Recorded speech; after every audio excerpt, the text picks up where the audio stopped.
Hi, everyone, and welcome to the Otakusphere podcast. We've been gone for a while, but we are back right now.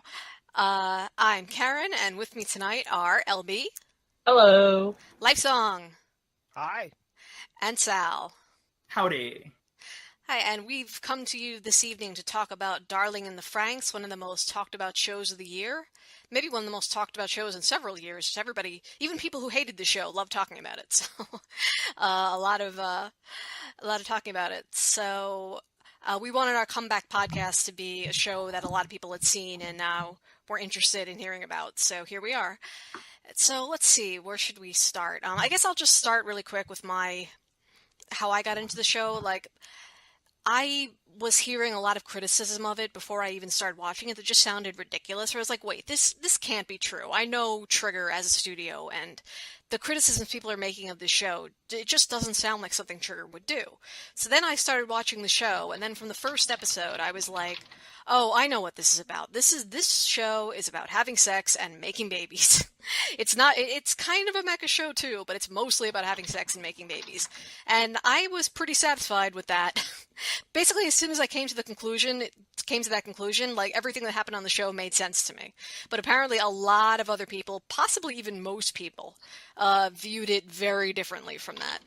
So that was my take. LB, what about you? You probably finished it most recently. I came into it really late. I didn't actually intend to watch it until the buzz about it just got too big to ignore. And then when it was brought up as an idea to cover it for this podcast, it was like, okay, now I have a legitimate excuse. So I went ahead and I watched it. And basically my take for it was as I went through it, I was seeing more of an allegory for modern society. That was kind of what I was taking away from it. I totally understand the sexual references that you were seeing and saw early on. But for the most part, I was more focused on the pilots being used as fodder for the adults. That was more what I was focused on. Yeah, I think it's interesting that we both focus on different aspects of it, and I think there's a pretty clear reason why that is. But we'll get back to that later. Sal, what'd you think of Franxx overall? In terms of hearing about it, I actually heard about the announcement when it was announced a year ago at Anime Expo that it was going to be like this show that was going to be a collaboration between A1 and Studio Trigger, and that it was going to be something different from the usual stuff. So at first I was mostly just curious about it. And after watching it, it's not my favorite show of the year, but it's also not one I hate. I'm kind of in the middle with it. Were you reading some of the criticism the show was getting online while you were watching it? A little, but yeah, most of it I kind of felt, some of them they were kind of blowing a little bit out of proportion. A little bit. Yeah, okay. I think that's fair to say. Lifesong, even though I personally know a little bit about what you think about the show, why don't you, for our listeners? Yeah. I got into it about the same reason you did. I started hearing a lot about it. What I was hearing from my friends was dramatically different from what I was reading online, and so I just, I figured off all the conversation I'm going around about it, I need to see it. And I watched the first few episodes pretty early on, and I think I made it to the beach episode, and then I paused for a really long time. And then when I finally went back for it, I don't know. I loved it. It's probably one of my favorite anime in the last couple of years, honestly. Right. You know what? I wasn't going to go this route, but for the sake of being spontaneous, let's just get this out of the way. The 600-pound gorilla in the room. What do you think about the idea that the show is alt-right propaganda or conservative propaganda? LB, I know you had actually been told that by someone, so why don't you start us off here? Yeah, I had been told that early on. I was warned about that, and so I was skeptical, honestly. I didn't think that it was going to be, that bad. And honestly, yeah, the warning wasn't warranted. It really wasn't that bad in terms of like right-wing propaganda or anything of that sort. The most propagandist thing that I thought about the series was its attempt to encourage people to have sex and have babies towards the end, but that's about it. I didn't really see the warning being warranted by the time I got to the end of the series. Yeah, and if the end of the series was everybody, all the women on the show were barefoot and pregnant, I could kind of see that as being like, okay, well, all women should be pregnant sort of propaganda, but that's not even what happens at the end. Like, several of the women at the end aren't pregnant, because Totally. that's not the point of the show. So, anyway, okay. So, yeah, so you definitely have not become an alt-right white supremacist as a result of watching Darling in the Franxx, so that's good. Sal, I mean, you weren't that really taking much heed of the criticism while you were watching it. So if you heard anything about it being alt-right propaganda, you probably just dismissed it or just like whatever, right? Yeah, like I was probably like, wait, what are they talking about? Like, I didn't see anything about this group of people are a master race or we should wipe out these group. It was just mostly a show. That was the consequence. This is what happens if you go down this route where you cast away where you think that a society could prosper if you cast away all emotions and all love. And it's just showing us, this whole concept doesn't work. Yeah, I mean, I guess it's alt-right propaganda if you think the alt-right is all about the power of love, but I'm pretty sure that's not what the alt-right is. Maybe I don't understand the alt-right, and that's the whole disconnect. Maybe I've never understood them. Lifesong, what do you think about the idea that Franxx is alt-right propaganda? Yeah, I mean, no. It's It's just not. And not only is it not alt-right propaganda, it's not even a little bit conservative propaganda. I wonder if the people saying that even know conservatives. Like, the themes of the show were... they're a lot more aggressive than any conservative I know would be comfortable with. That's for sure. And I just wanted to bring up one thing, because I mean, I think oftentimes when people were talking about alt-right propaganda, that was kind of a hysterical term to use, but what they were really talking about was sexism. Or what they really should have at least been talking about for the sake of clarity. And yeah, you can definitely, because the show is so much about sex, it's hard to disentangle that from sexism sometimes. So I can definitely understand coming away with feeling that the show is sexist, certainly if you didn't watch it to the end. But look at our two main characters. Look at 02 and Hero. She is bigger than him and stronger than him and totally the alpha in that relationship, and that's presented as kind of being the ideal. So if this is supposed to be like conservative propaganda, they're doing it really wrong. Okay. Yeah. So I just wanted to get that out of the way. I like, just in case I haven't made it clear, I don't want to say that I'm not dismissive of all concerns that this show could be seen as sexist or anything like that. Like, I get that. There are arguments to be made that it's sexist for one reason or the other. It's just, I just want to totally blow out of the water this idea that it's propaganda for a fringe American political movement or something like that. Because that's just no. Just say no to ridiculous conspiracy theories. Okay. All right. Now that we've got that out of the way, hopefully we can move on to some stuff that's a little bit less out there. So I wrote down a couple of questions that I wanted to ask you guys about Franxx. Franxx starts out as a dystopia like Brave New World or 1984. Dystopias are very affecting to me personally, by the way, because I first read 1984 when I was 13, and I had nightmares about that book for weeks. So anything that's kind of in that realm kind of hits me where I live. So I felt it was a very effective dystopia in the sense of making me question, like, the direction society's going in is, wait, do we really want to go there? Or, like, could this possibly lead to something like this? I felt it was very effective, but, that was just me. What about you guys? LB? I didn't really get a strong sense of that, not until later in the series when, at least a few episodes into the series, when they started to reveal the pieces of the puzzle, as it were. It took a little while for me to really feel that. So, yeah, I think that definitely it was an interesting dystopia, but it took quite a while before it actually really hit me at all. Okay, so you didn't kind of have that visceral feeling at first that like this is a powerful dystopia. You kind of had to stick with it for a while. Yeah, definitely. Okay, Sal.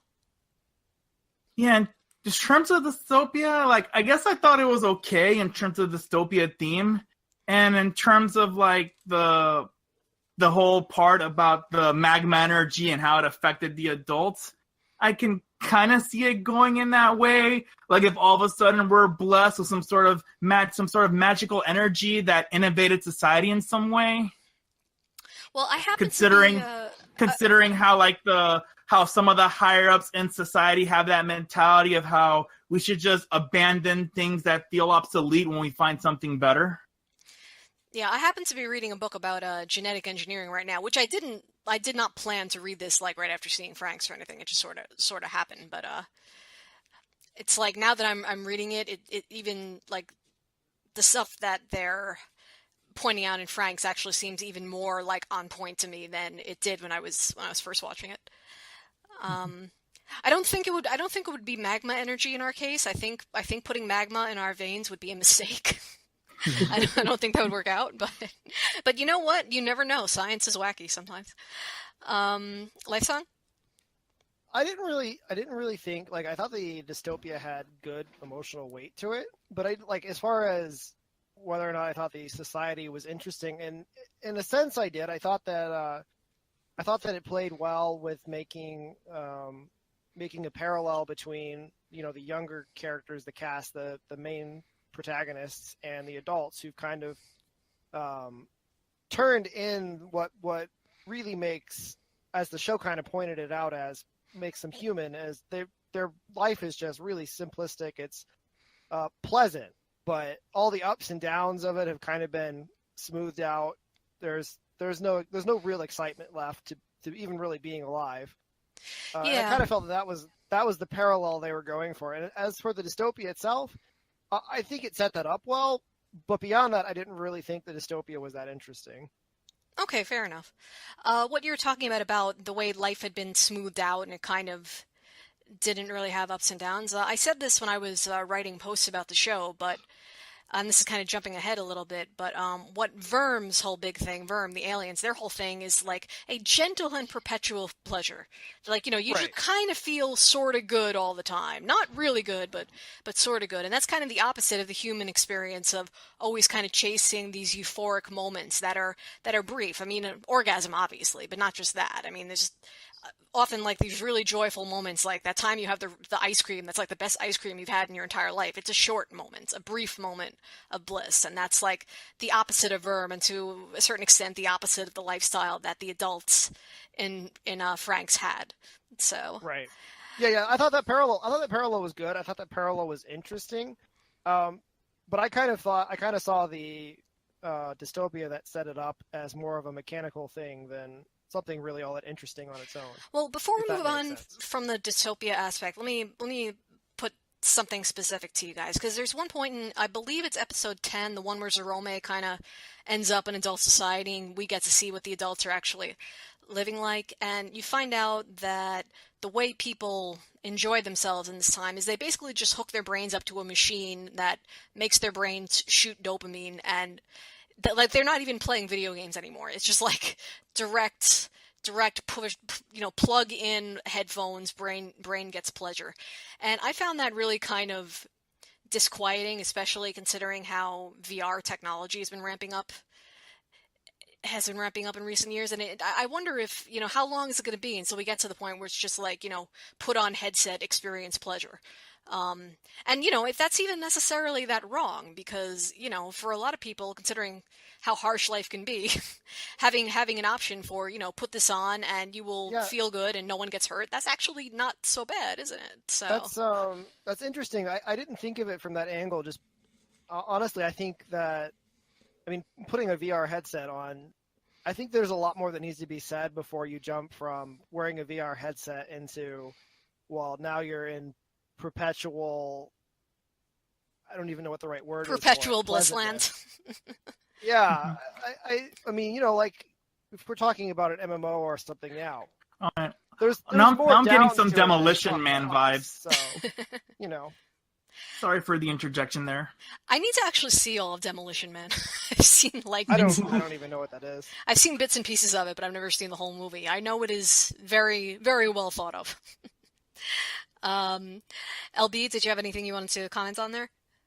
I actually very distinctly remember that moment from episode 10 or whatever it was. And yeah, that was one of those moments that kind of hit me a little harder. And I was really surprised when they didn't really elaborate on it at all for pretty much the rest of the series. I just thought that it was really interesting that they had this basically pleasure machine that people would hook into for extended periods of time. I thought that was a really interesting point. I thought that it does seem like something that we're headed towards. I don't know how long it's going to be. I think maybe within our lifetime we might see that. But yeah, that was definitely a point that kind of hit me when I saw it, and was really surprised when they didn't do more with it.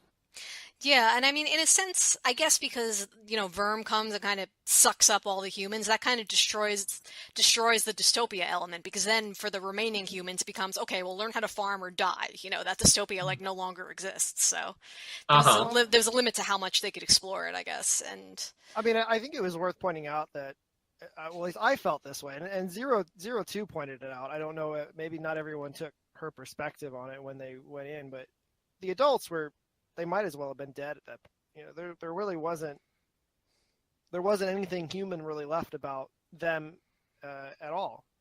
Like, even when Zero was talking to that woman, she was just weird. She barely even cared about what was going on. She was just going through the motions, really. Yeah, well, I think for Zero Two, for her being so visceral, being so about sensation, like, I could see why from her perspective the adults may as well be dead, but I think there's another way of looking at it too, that for a lot of people for whom life is a real struggle, the kind of lives rather that the adults in that society had, where they just kind of are in and out of pleasure machines, like, yeah, maybe it's not noble, but is it really that terrible either, So I don't know. I guess I'll just cop out here and say it's interesting. So all right. So let's move on from there.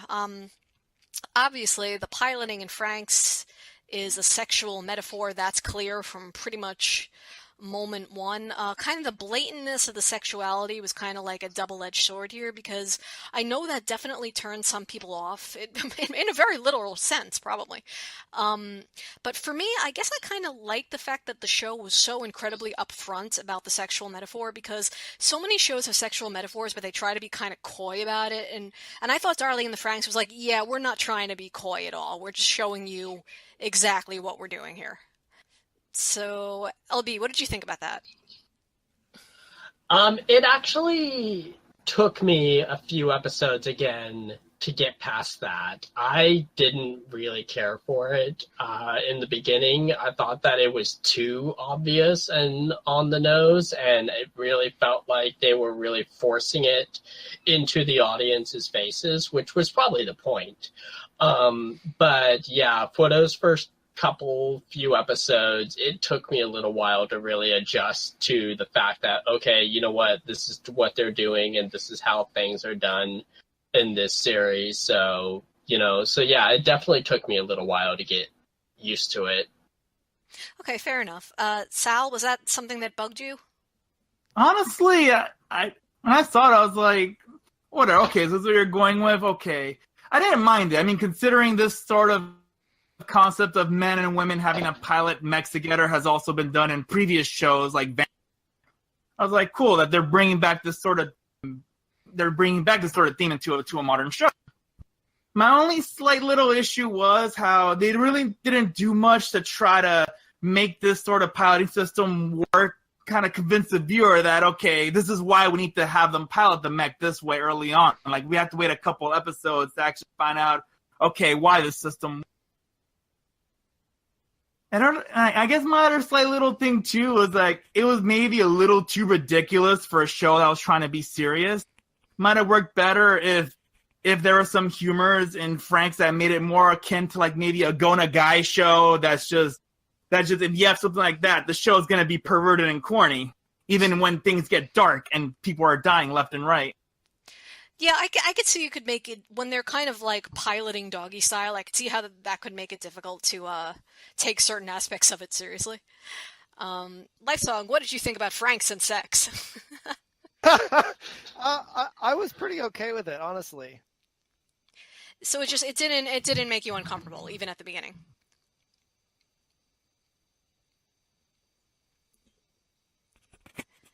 Hello? A little bit was when we hit the beach episode. And even that, ultimately, I would say I was okay with once I finally watched it. I stopped watching the show for like 3 or 4 weeks when when we got there, but like, oh boy, I know what this is going to be like. I mean, it was it was exactly. I was thinking, I thought wrongly. Oh, it's this. We're taking the pause in the middle where Trigger doesn't know how to continue the story, and I was actually wrong. So yeah. Yeah, that's... You know, sorry. Go ahead. I just wanted to say that, yeah, this series actually had, it's very rare that this happens, but they had a meaningful beach episode. The beach episode revealed quite a bit about the characters and the world that they were in. So I thought that it was really interesting that they were able to take a concept that is generally, just tossed around like a cliche, but they actually made it kind of meaningful. Yeah, and especially with all the meaning, how the ocean is connected to, all ideas about life and the genesis of life, and that's the episode where Kokoro finds the what to expect when you're expecting kind of book on the floor, and that begins like that whole arc for her of wanting to become a mother. So yeah, it was one of the rare beach episodes where it's like, oh, it's actually good that was set at the beach as opposed to anywhere else it could have been set. So you're right, that was a cool thing. Okay, moving on. One of the major criticisms of the show, and this was even from people that really liked it, one of the criticisms that the show got was that the pacing had huge issues. The main complaint was that the main enemies, VRM, VRM, the space aliens, they were the real enemy, and they were revealed really late in the game, and so the whole resolution was very rushed. I agree to the extent that I think the last couple of episodes felt rushed, and that I think it would have benefited greatly from being 26 episodes instead of 24, for example, but I don't know if I agree with the idea that VRM should have been revealed earlier, because I think VRM were relatively simple, and I don't think we needed to learn any more about them than we did, LB? I agree with you. I agree that thinking about it, when I was first watching the show, I definitely was in the camp of the VRM should have been revealed a little bit earlier. I thought that their big reveal towards the end of the series came out of kind of nowhere. So at the time, it bothered me a little bit. But thinking back on it and having time to reflect on it, I think that the VRM were introduced at pretty much the right time, and the big story behind the Doctor, where he revealed pretty much the whole backstory of the magma energy and the father figure and everything else, I think it worked out pretty well in favor, looking back on it. Okay, so you agree with me. Sal, do you also agree with me? Did we just lose? Oh, yeah, sorry. basically about the same thing, about how maybe if Franxx a little bit longer, like they could have done something more with the VRM. But did you feel the pacing was bad at any point because of that? Honestly, my big thing about it was comparing the pacing of Franxx earlier, like the first few episodes, we were kind of watching the pilots kind of bond while kind of building up the world. And they were doing stuff with the character during the middle part of the show. It's like, cool. But then the VRM, when at the point they were introduced, it felt a little, kind of came out of the blue. When we didn't really see any foreshadowing about them. All we knew was that maybe Papa were planning something requiring the magma energy and taking down the Klaxosaurus. So you think even if VRM wasn't introduced earlier, maybe there should have been hints that aliens were involved here? I can see that. Yeah, because in a way, when I saw that happening, it kind of made me go back to Gurren Lagann about how Gurren Lagann built up the anti-spiral versus how Frank set up the Verm. Yeah, and you know what? But I think one of the reasons why I didn't want to see more of the Verm is because I felt like I'd already seen enough of the anti-spirals, so I didn't need to learn more about the Verm. Life Song? I was wondering by the end of episode 1 how they were going to end up in space. So Verm just it didn't occur to me even that it was a big upset until looking at other people complaining about it, honestly. As far as the pacing goes, I mean, I think it's probably Trigger's best paced anime, honestly.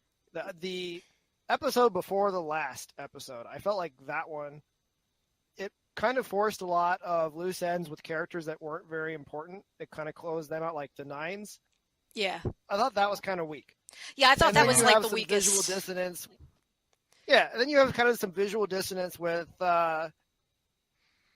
exactly how things looked with the mechs in space and 02, and I knew that was coming. It was still a little hard to, really just because of the way the visuals played out more than anything else, I think. But as far as Verm itself went, I don't know. I was kind of wondering, before, like I think you're accurate. There were no real hints that Verm specifically or aliens specifically were involved, from space at least. But there are all kind of hints from very beginning of the story that something else was going on, and we just didn't know what it was. I was saying that was kind of seen through the Klaxosaurs, like as you kept watching the series, I mean, saying maybe these so-called dinosaurs or non-human life forms are not as bad as the adults make them out to be.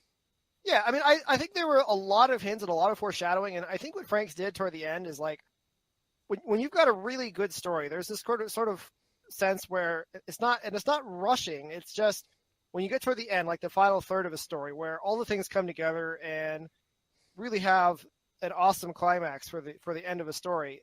Like, I don't think Trigger's really pulled that off as smoothly as they did with Franxx before.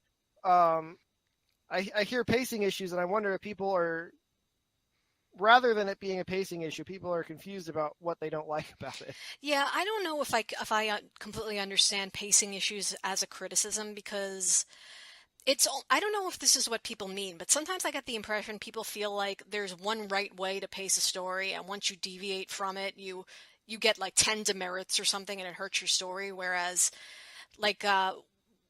there's all different kinds of decisions you can make with pacing, and they all accomplish different things. Like the fact that the couple of episodes before Verm are introduced are very kind of slow and languid, and it's just kind of the kids learning to live with very little interference from the adults or anything else. Like, I thought that was very deliberate to kind of make it slow and languid, and then have Verm appear and have it be like, oh my god, and everything like exploding. Like, I thought that was a really interesting juxtaposition, but I think other people looked at that and they kind of were like, well, why did they waste so much time doing those episodes like 16, 17, 18 so slow, and then have everything get so fast? So yeah, I mean, I can say from my perspective, like, I like to read epic fantasy, which if you read epic fantasy, you kind of know that it follows kind of a similar development. The beginning, the middle has this sort of slowness to it, and then when you get toward that final third of the story, the final third of a book, it all starts like there's a twist thrown in there. It all starts spiraling out of control until it comes to a close. And really, when it's done right, it's all based off things that make sense from the previous part of the story. And personally, I thought they did a really, really good job with making that happen in Franxx. It was a great emotional roller coaster, and that's why I liked it so much. I agree with the caveat that I think you were saying before that episode, the second to last episode was weak in some regards, and I think that episode really, really. I mean, as much as I liked the show, I think I'm not going to like gush about how perfect and wonderful it was, in part because the second to last episode kind of made me think, I don't know if I like where this is going. But right. Other than that, I think we're pretty much on the same page. Here's a question I want to ask. What if the show did not have the Verm and focus with maybe them teaming up with the Klaxosaurs to take down the adults and Papa and his group? And that was the finale. Could they have done that with the themes they were working with? I don't know. Because a lot of the themes they had in the story really were ready to explode, and just fighting Papa would would it have really made sense? I mean, what from a narrative perspective, in order to make that happen quickly, I think they needed to slam it hard and fast with something that was new, or at least that we didn't know about. It could have been that there was another faction within the humans or something, but yeah, I don't know. I didn't write it, so I'm not privy to that kind of. I'm not going to say that wouldn't have worked. It's more like I just can't imagine. Like I would have to sit down and try to write like fanfic or something, try to figure out how that would work, and I'm probably better off not doing that. Yeah, I mean, it would be a different story at that point. Yeah. Yeah. LB, do you have a response to Sal's question? I'd have to actually think about that. I hadn't even thought about an alternate possibility of the pilots and the Klaxosaurs teaming up to take out Papa. I knew that they were going to have to take out them eventually, and I think the Verm were probably the easiest way to do it. So I hadn't even considered, an alternate possibility up until Sal mentioned it. Okay. I do have one other thought I could add. I think that if they had done that, it would have been a lot darker, much darker spin, because you would have had humans slaughtering humans. So there's more they would have had to kind of address in that mode of storytelling. It could be. I'm not saying it wouldn't work, but it would have been different. Yeah, it would have been a very, very different approach. Okay, another question I wanted to ask is how you guys felt about Franxx succeeding as a mecha show. Like, I mean, like my whole thing with Franxx was seeing it as a story about sex, conception, making babies, all that. And when you look at it from that angle, there's a lot there. But for a lot of people who weren't me, they were watching the show and they wanted to see cool mechs fighting cool dinosaur-like thingies and cool battles that, had suspense and stuff like that. So if you were watching Franxx as a mecha show, did it succeed on that level? Because I think it was more successful at that for like the first 2/3, and by the end of it, it kind of just became, well, Hero and Zero Two together are a magical combination, and they win at everything. And it kind of stopped really. It really stopped kind of being about the battles. Do you think that means maybe it like failed as a mecha show to some extent? Lysong, what do you think? Personally, all my favorite mecha are character dramas that use mecha to kind of represent a power struggle. And honestly, I don't know how much I even care about the mech aspect of it. So maybe that's part of why that didn't even occur to me or bother me. So what you're saying is Franxx failed as a mecha show, but for you that was good. It might have, but as far as mechanically for the things I cared about, I thought it was great. I thought there was some fun fights, some fun action stuff.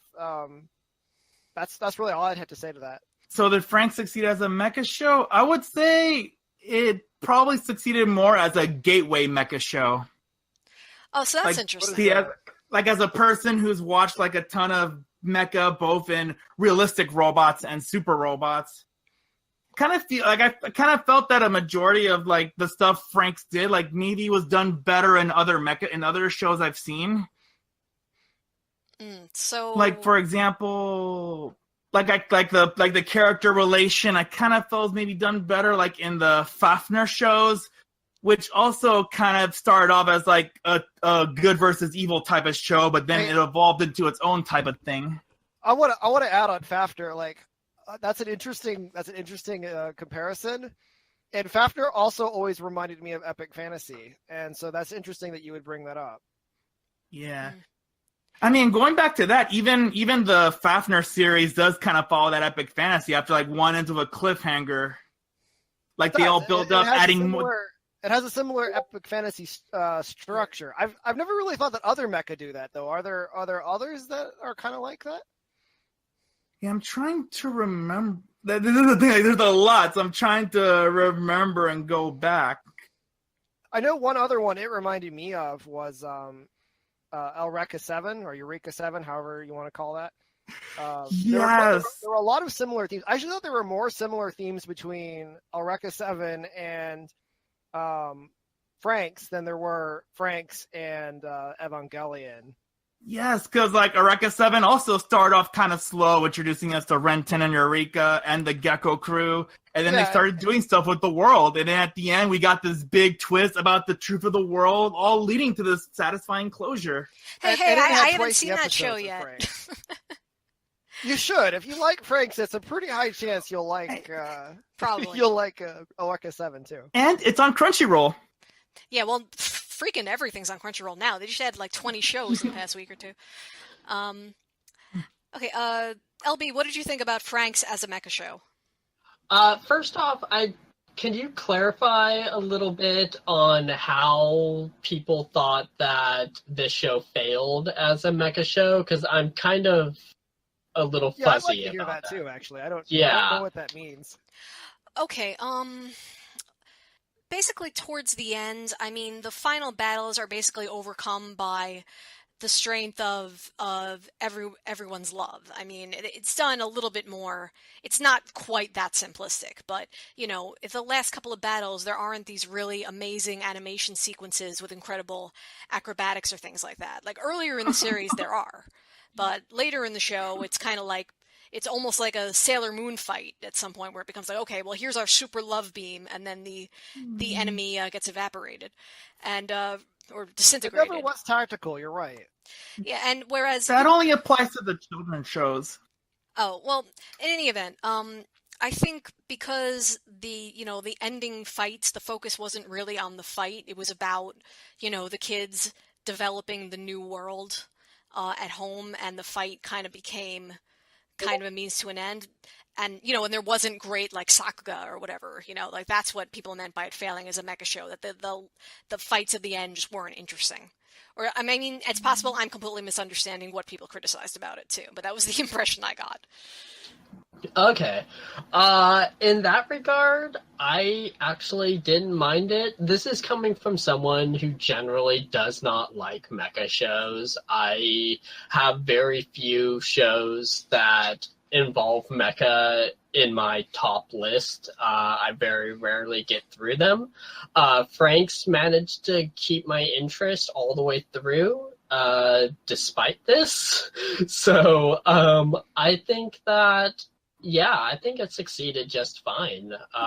Maybe it's because I'm not as familiar with the formula, but I felt that it worked fine as a mecha show.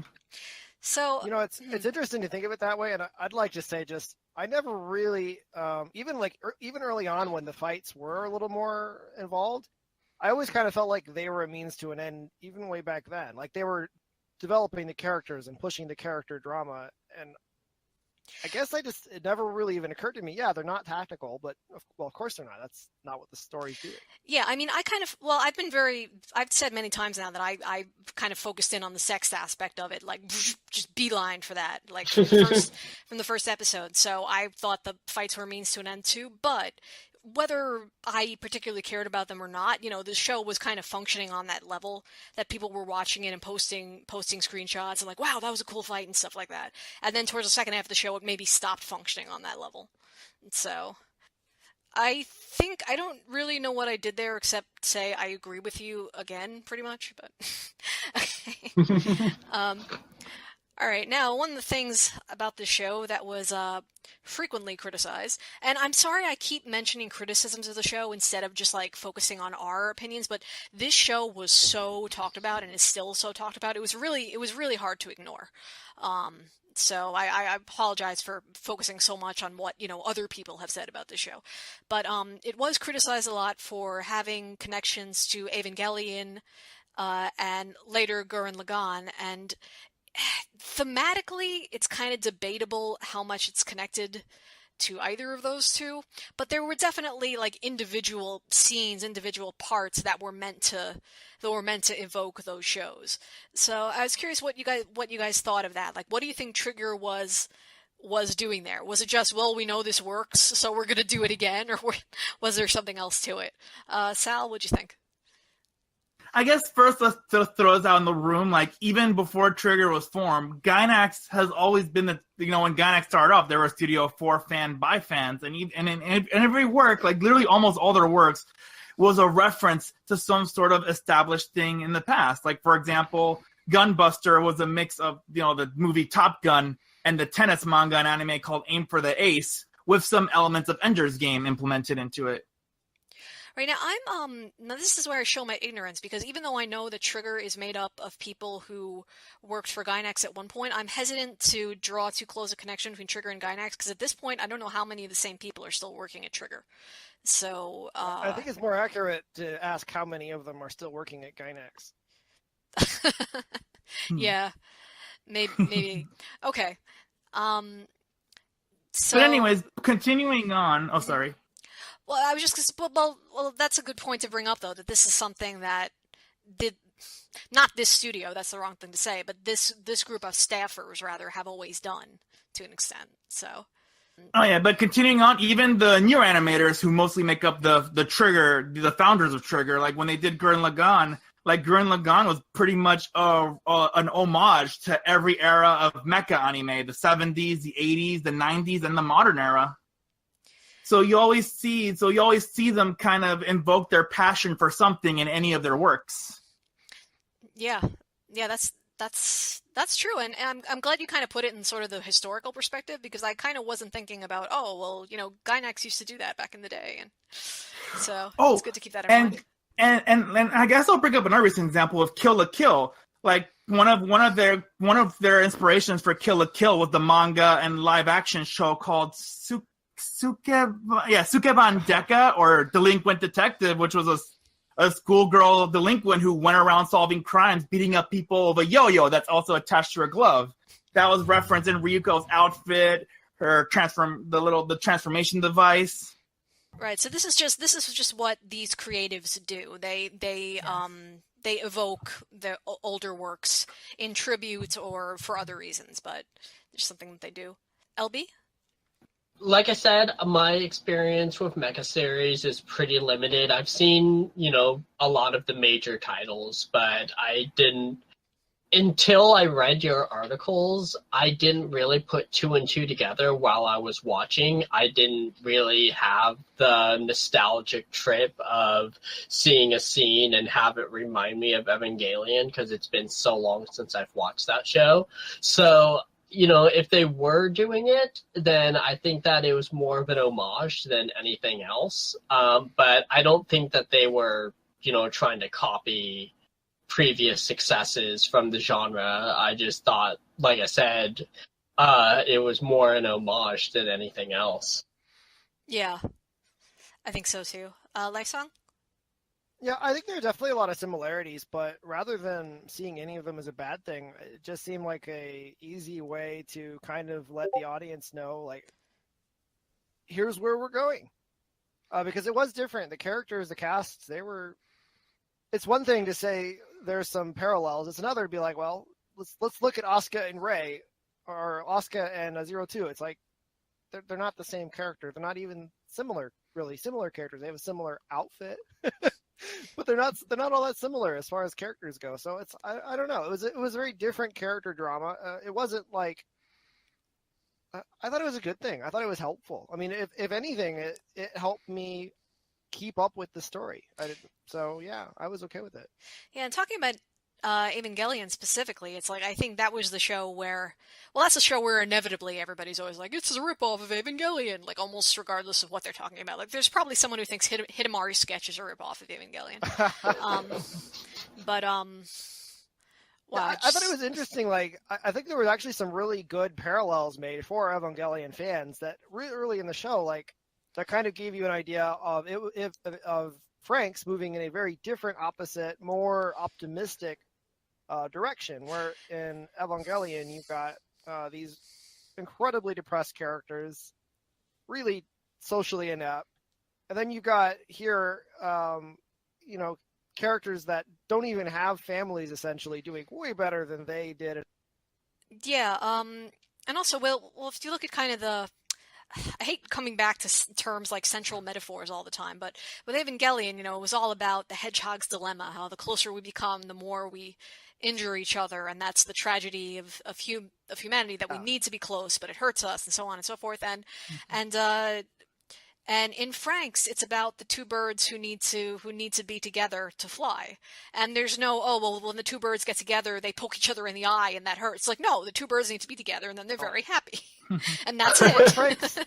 Franxx, like Hero, he did not care even a little bit about the hedgehog's dilemma. Like, they actually kind of made a point on several occasions about how oblivious he was to the hedgehog's dilemma in his friends. Like, what was Mitsuru? He didn't have any idea why Mitsuru was so pissed off at him. I thought that was actually really a nice little twist that I don't know how many people really kind of caught. Yeah, it was. I mean, yeah, if you're watching things on a visual level, like there's one part where Hiro is like trying to get the controls to work, and he pulls on them, and it like looks exactly like Shinji pulling on the controls, and like, yeah, there's tons of little stuff like that you can point to where it looks like Eva, or it looks like Gurren Lagann, or probably even more mecha shows I'm not even familiar with. But if you look at what the shows are like thematically, I mean, Franxx and Eva really could not be more different, No. in my opinion. Okay, I've gotten down the list of things I wanted to talk about. I feel like I've only really scratched the surface here, though. I guess maybe we can just finish up by talking about something that. Well, let me get to what kind of affected me personally about the show, and then you guys can kind of take it in a different direction if you want. Does that sound fair? Yeah. Okay. Okay, there are very few anime that really cover childbirth as a theme. It's not. I mean, and I understand why. I mean, it would probably be kind of upsetting if we had people giving birth all over the place in anime. It's not a pleasant process. I know full well, but it was the fact that this show was actually on a lot of levels about childbirth was really, it was just something I really appreciated, because I felt like I just never get that.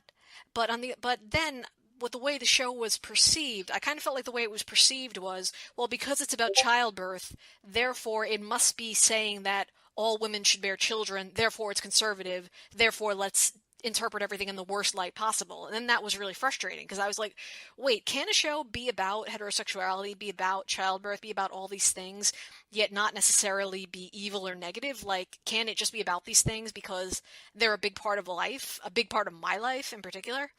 So I really appreciate that aspect of Franxx, and I find it very frustrating that I think it's misunderstood on that level. And I also want to get pregnant with triplets now that I've seen the ending, so just put that out there. Lysong, what do you think? What do you think about childbirth? If you want to wax poetic about childbirth, that's fine, but I was really just looking like, well, what kind of made the show stand out to you personally? That's a good question. I just really like the character drama more than anything else. I liked the sort of the positivity about sex in the show. I don't know. It kind of felt like fan service really isn't interesting most of the time, so it was neat to see a show actually do something interesting with it and not just throw it in there for the sake of throwing it in there. Yeah. LB? I will be the contrarian on this one. I admit that I thought the show had some interesting moments and had some interesting themes, and it kept me, at least watching until the end. But this isn't a show that I'm ever going to go back and watch again. It's not something that I enjoyed so greatly that I'm going to recommend it to others. It's definitely a show that had some great themes and executed them well, but it's not going to live on very long in my memory. So it just didn't resonate with you personally so much? No, not really. Well, you know what, LB? Now, as punishment, I'm not having your babies. So yeah, deal with that. Sal? Yeah, I'm kind of in the same boat, though I do respect it in the stuff it did well, like the character drama and stuff, especially the whole baby theme you were mentioning earlier. So you can kind of see why it would mean a lot to me, perhaps, but it didn't strike you that way. Mm-hmm. But again, another thing but going back, one thing I always love about fiction is how no matter how good or bad it is, everyone will interpret it in their own way and have their own thoughts. And always love seeing how like shows how a show will impact a person if it hits them personally in some way. So hearing about your baby story, Karen, like it was pretty touching. Oh, thanks. And it'll be neat to see if you will commit to that triplets concept in the future. Oh God, don't let my husband hear you say that. Oh, you haven't told him the news yet? Oh, the news that we're having triplets, whether he likes it or not? No. Yeah, it'll be interesting to see if the birth rate spikes in Japan after episode 24 of Darling and the Franxx. 9 months after Darling and the Franxx episode 24, suddenly Japanese hospitals are inundated. What is going on? Okay. Well, thank you, listeners. Thanks for listening to us go on about Franxx. I'm not sure exactly what we're doing in terms of podcast scheduling, but we definitely want to podcast some more. So hopefully we'll be coming to you more with some more shows we want to discuss. So thanks a lot, guys. I'm going to say goodbye for now, and good night, everybody. Good night. Peace. Peace out. Did we do it? Did we record an episode? Did that just happen? We attempted it at least. All right. We sure tried.